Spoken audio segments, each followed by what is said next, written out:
speakers lined up. And we welcome Stuart to the platform. Thank you, Stuart.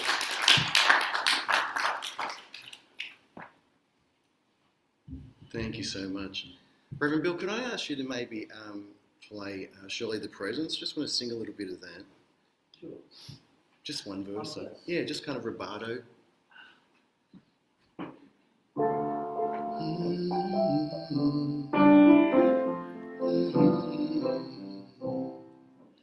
Surely the presence of love is in this place. I can feel its mighty power and God's grace. There's a holy hush around us. I see glory on each face. Surely the presence of love is in this place. Thank you. It's connected to what I want to talk about. So I'm a musician and I've been working as a singer for about 40 years. And one of the most unifying things I do is performing music with people. It's just amazing. So we're completely in unity. It's a really powerful thing. And because I do a lot of singing at different events, people come up and talk to me afterwards and they're curious. They say things like, wow, that really sang that with a lot of passion, with a lot of soul. I say, well, I grew up singing in church, singing gospel music, and that's what it's all about. And the conversation will spark about belief systems, and often it comes around to unity. And I get asked, what's that church all about that you go to? Now, sometimes it's good and sometimes it's awkward. So I'll give you a couple of examples. Because I was singing in mainstream churches for a long time and big gospel rallies with thousands of people, I did all that. It was fantastic. Some of the ministers from those days speak to me. One of them in particular said, what's this church you're going to? I told him, next time I saw him, he'd Googled it. He said to me, it looks kind of heretical. And I said, yeah, you know. And I'm not going to mention his name because he's a well-known minister. I said, well, you know, you and I both came from Catholic background. Anything that's Christian and not Catholic is considered heretical. And he just laughed and that was the end of the discussion. Another time I had an atheist professor talking to me after a gig because he came up to me and started talking to me about it. And that it didn't get heated, you know. I'm kind of zen about these discussions, but he had some points I can tell you to say. What I find is some of the New Age people are very receptive to the Unity message. And I've brought some of my New Age friends to Unity. And independently, they both told me that's the best Christian church I've ever been to, the most welcoming, most inclusive, and I felt really honoured by those kind of comments. So what I wanted to do today was sort of take on the journey I've been on about what unity is. So I wanted to start with the kind of Bible, dictionary definition. So unity is the state of being united or joined as a whole, which I think is extremely appropriate. And I find this layer very interesting too. In mathematics, unity represents the number 1. Then I'd like to look at what the founder of Unity, his viewpoint on unity. Now, Charles Fillmore and his wife Myrtle Fillmore were the founders of Unity. So this is a quote. Unity is a link in the great educational movement inaugurated by Jesus Christ. Our objective is to discern the truth of Christianity and prove it. It's quite provocative. The truth that we teach is not new, neither do we claim special revelations or discovery of new religious principles. Our purpose is to help and teach mankind to use and prove the eternal truth taught by the Master. That's by Charles Fillmore, the founder of Unity. The two things I'd point out about that is prove it. That's the fact that we use the affirmations and create the reality that we're seeking through the power of intention and affirmation. And I found it very interesting that he mentions what we teach is not new, neither do we claim special revelation. So I feel that's a bit of a reference to some of the secret societies there, or discover new religious principles. So my next stop was The Revealing Word. So this was a book written by Charles Fillmore. It's kind of like a metaphysical reference. So you can look up a word and look up the metaphysical meaning of it. And I just want to mention here, when the word man is used here, or men, it's about humankind. So it's all, it's about all of us. So unity, universal oneness of God, man, and all creation. Now I find this next sentence very powerful. The only real unity is in spirit. It is found nowhere else. Because personality, which I'd also say ego there, I suppose, because personality always strives for its own success and aims for the good of the personal man instead of the good of all men. So the personality or the ego is trying to drive us away from unity, in a way, into separation. Man makes conscious unity with God first at the centre of spirituality. This centre having its basis of action in the top of the head. The only way to establish unity with the Father mind is by prayer. God's name is I Am. Our name is I Am. Speaking this name in the silence, recognising that it is God's name and ours, we establish conscious unity with Him. So there's a lot to unpack there, and that's there's a lot of information there about what unity is. So I have an Eric Butterworth quote. Eric's an amazing author from the unity sort of paradigm. I see the world not as it is, but as I am.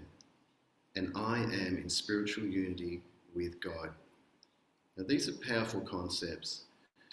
And coming from like a mainstream Christianity, they struggle with this. If I say to someone, one of my pastor friends from a mainstream church, I'm God, I'm an aspect of God, they won't take kindly to that.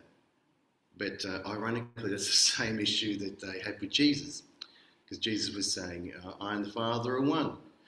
That's what got him into trouble there too, but it's the same sort of message. Now, I'm sorry that this one's a bit small, but this is from unity.org. So I wanted to check what's Unity saying now about itself. Unity teachings.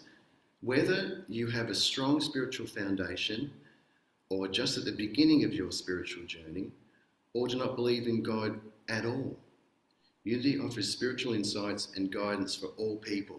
I think that's an incredibly powerful first sentence, and I want to read it again. Whether you have a strong spiritual foundation or just at the beginning of your spiritual journey, or do not believe in God at all, Unity offers spiritual insights and guidance for all people. I don't see how it could be much more inclusive than that. It really is unity. While having its origins rooted in Christianity, the Unity teachings bring together ancient wisdom from many faith traditions. You will not find dogma in Unity, and we honour all spiritual paths. So the way I've been answering more recently is, I try and keep it short. If someone asks, what's this church all about that you're going to? I say, well, it's Christian in orientation, but I see it more of a spiritual centre. It's very welcoming to everyone, highly inclusive of everyone. So the 5 principles, I want to touch on this briefly. Now, there are 5 principles, they're at the bottom there. This is me personally, I see the first 2 as who, and the last 3 as what. In other words, I see the first 2 principles as who we are, and the last 3 as what we can do. So they're all kind of related to the same thing in a way, but the first one is God is everywhere and always present in every circumstance. This divine energy underlies and animates all of existence, which obviously includes us. Number 2, human beings are innately good because they are connected to and an expression of spirit. So like I was saying, I see those first 2 as who. and then the remaining ones are more about what in my mind. So our thoughts have creative power to influence events and determine our experiences.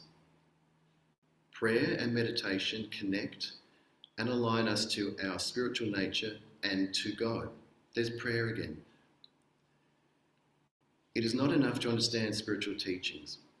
We must apply our learnings in all areas of life, incorporating them into our thoughts, words, and actions. Now that harkens back to that quote by Charles Fillmore, saying, we're trying to prove, now I'm going to read it again, the truth that we teach is not new. Our objective is to discern the truth in Christianity and prove it.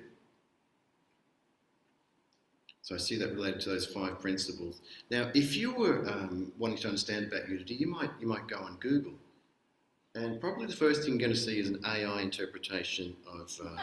Yeah, you know you will. So this is what I got, and I was pleasantly surprised by the AI interpretation. Now I know that's small, but I'm going to read it, but I wanted it up on the screen in case you wanted to read along. So this is what I wrote. This is what I found out from AI. Unity Church is named so because it emphasizes the spiritual unity of all people and the concept of one God. Now I also want to address this briefly. This is my personal opinion. I try and say that when I'm going to say something which is my personal opinion. I think that monotheism is a distorted version of all is one. So if I tell you there's one God, there's one true God, or any of these expressions, it basically means everything is one. It's the same thing. I'm not meaning there's one particular deity that we need to follow. I'm meaning everything is one. So I'll just read that sentence again. Unity Church is named so because it emphasizes the spiritual unity of all people and the concept of one God. The church founders Charles and Myrtle Fillmore believed in a universal spiritual truth accessible to everyone, regardless of background or belief. That's where my mainstream pastor friends struggle, because they've got a more exclusive rather than inclusive. And I don't say that in a negative way. I've come from that paradigm, so I'm not even being judgmental, but I know that's what they're thinking and that's what they say to me. But it's a highly inclusive church, and that's what I love about being here. In fact, I did a gig last night and someone came up to me and said, hey, I Googled that church you're going to, and I thought, here it comes again. And she said, it's really good, and I can see why you like it. Oh, that's fantastic, thank you. I was bracing myself, and I got a nice comment last night. Very pleased to hear that. So their teachings focus on the idea that while individuals may have different expressions of faith, they are all part of one divine whole. How beautiful. Here's a more detailed breakdown. Universal oneness. Unity Church believes in a universal, unifying divine presence, often referred to as God, that connects all humanity. Now I like this next one a lot. Rejection of dogma. They don't adhere to a specific creed or set of doctrines, emphasizing instead the individual's journey of spiritual discovery and understanding. That's one of the things this is why I wanted to stay at Unity. The first time I came here, we were sitting back on the couch there. People were talking about all sorts of things which are normal to me, but I would never hear in a regular mainstream Christian church. I thought, this is my home. This is where I'm going to stay. Because of this no dogma level. I was able to talk and discuss my thoughts, and I didn't feel judged at all. It was just absolutely fantastic. That's why I'm still here. Emphasis on love and oneness. So let's just get better and better. Unity teachings center on love, forgiveness, and the interconnectedness of all beings, reflecting the idea of spiritual unity. So that's why we're called Unity. Foundational beliefs. The Fillmore's writings, particularly Lessons in Truth, emphasize the power of thought and the potential for spiritual growth within each individual, all within the context of this overarching unity. And finally, practical applications.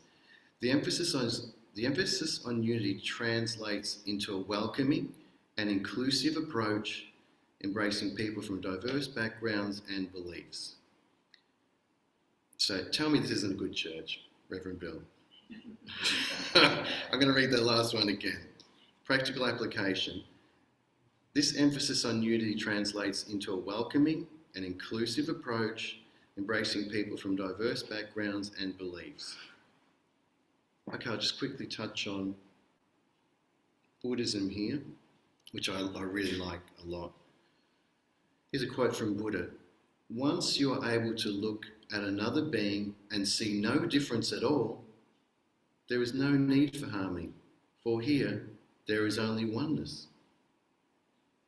This is the place the story began, and this is the end towards which all consciousness now strives to return. What an incredible quote, and that's about as unity as you can get. I'll read it quickly one more time. Once you are able to look at another being and see no difference at all, there is no need for harmony, for here there is only oneness. This is the place the story began, and this is the end towards which all consciousness now strives to return.